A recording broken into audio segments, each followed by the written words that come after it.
Hey everyone, Algranath here from Return of the Fan.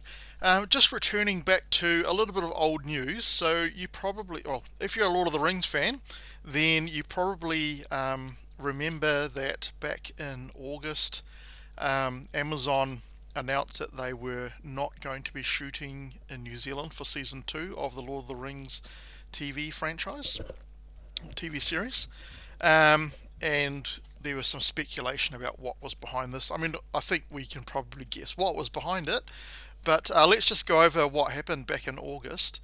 Um, so, Amazon Studios is packing up Lord of the Rings and moving its production to the mega budget fantasy series from New Zealand to the United Kingdom for season 2. The decision represents a dramatic location swap that takes the event series out of the country that was famously used for Peter Jackson's Lord of the Rings and the Hobbit trilogies, and into the land that originally inspired the saga author J.R.R. Tolkien. It's also a major shift given that Amazon has invested heavily in sets and facilities in New Zealand to help pull off the show's debut season, which recently wrapped filming at an estimated price of $465 million. So I think that's something that a lot of people don't really think about, is they actually spent a lot of money to get the, all of the thing that they need for shooting, all the sets and props and all that kind of stuff. So they're going to have to move all of that to the UK, all the things that they want, or build and create new ones over there instead. And that all takes money as well. So they wouldn't have done this for some willy-nilly reason, right? For some stupid reason. They will have thought through everything, because it's going to cost them money to move everything over there, and there would have been specific reasons why they decided to do that. They never said what those reasons were, but I think we can start to kind of guess what happens.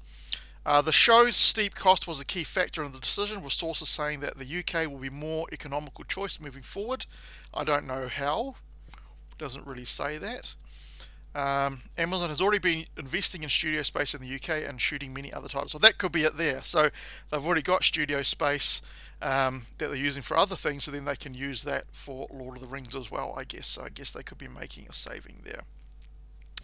But I think this is kind of the bigger thing here. So another factor was the country has a very strict pandemic lockdown policy. Insiders credit the policy with helping keep the production safe during unprecedented times, but also resulted in certain logistical challenges, especially given that roughly half the cast is from the UK. For instance, anytime a member of the cast or crew left the country, they would have to quarantine for 14 days upon returning to New Zealand, as there were limits to how many people could come and go from the production at any given time. So yep, New Zealand with its good old 40 days quarantining, because we took too long to get our population vaccinated, and so that was the only thing that they could do. And of course, yeah, if you've got a sick family member and you're a cast member here and you want to go back and see them or something, then you're going to have to quarantine for 2 weeks when you get back again. So obviously it's just not tenable to actually do that. Now, during that time they were filming, New Zealand was actually not in much of a lockdown at all. We were pretty much only in level 1, which is the very lowest lockdown level, which means you just had to use masks on public transport. Otherwise, you didn't have to use masks. You could do your shopping normally. You just had to keep using the COVID Tracer app on your phone and so on.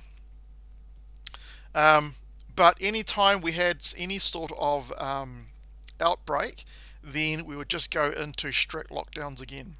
So I think that's going to have been one of the reasons Amazon made this particular decision.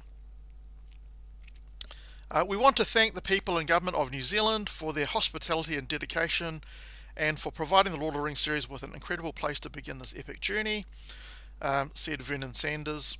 We are grateful to the New Zealand Film Commission and the Ministry of Business, Innovation and Employment, Tourism New Zealand, Auckland Unlimited and others for the tremendous collaboration that supported the New Zealand film sector and the local economy during the production of Season 1. So yeah, New Zealand did contribute a lot to the filming and so on, but we also got a lot out of them spending all their money in New Zealand. The studio will still receive a 20% tax credit from New Zealand for its first season, which is about $114 million. I don't know if that's New Zealand or US dollars, but it is foregoing an additional 5% that it could have received had the production stuck around. So let's talk about why they're not doing that 5% because they're going, basically. So it just talks about the show description and so on. So that's what happened back then. And then there was another one which went into the reasons a little bit more. So this is from The Verge.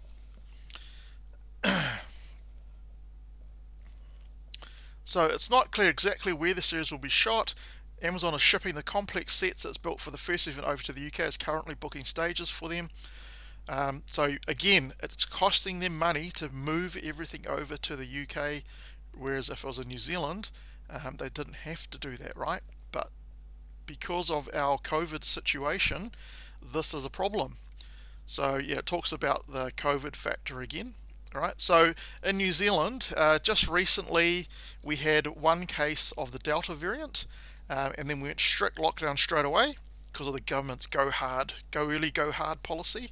And it was probably a good decision in the long run because we started to get a lot more Delta variation cases from that one case. But basically, all of Auckland went into strict lockdown 4, rest of New Zealand went into strict lockdown 3. And so basically, you couldn't do any shooting or anything like that, and there's no guarantees this is not going to happen in the future. We still don't have any roadmap of how we're getting out of our lockdown situation in New Zealand. We're trying to get everyone vaccinated as much as we can, but there's no plan from the government as to what date we can begin to start living again, when that's going to happen, what the roadmap looks like. There's no definite plans or anything, so that must have played into Amazon's reckoning, right? Because how can you expect to spend $500,000 to $500 million to $1 billion on a series if you don't know if you can carry on shooting or not because of the COVID situation? Whereas in the UK, it's open for business, right? There's no lockdowns, everything's freed up. You can wear a mask, you don't have to wear a mask. So obviously it's much easier. The cast, most of them come from the UK, but you can come and go from the UK as required. So it's a lot more free, it's much more back to normal. So that has to be the reason why Amazon has moved back to the UK, as well as maybe making some savings on money and so on. So the mismanagement of the COVID situation from the New Zealand government and getting our population vaccinated so late is probably the reason why Amazon left to the UK. So I mean, I'm grateful that we had amazing New Zealand scenery in the Amazon movie, the Lord of the Rings movies and the Hobbit movies and so on. But it's just the way it goes. The New Zealand government should have done better, and then we might have kept them if we had. Anyway, hopefully you enjoyed this video. If you did, give it a thumbs up. Leave some comments if you agree with me or you don't agree with me. And in fact, you can give me a thumbs down as well. That's fine. I don't mind. If you didn't like the video, that's all good feedback for me. And if you didn't like it, leave some comments why you didn't like it, because then at least I know why. And maybe improve my videos. If you like my content, then please give me a subscription as well. It just helps the video to get out there in the YouTube algorithm, and more people will see it, hopefully. And hopefully I'll catch you in the next video.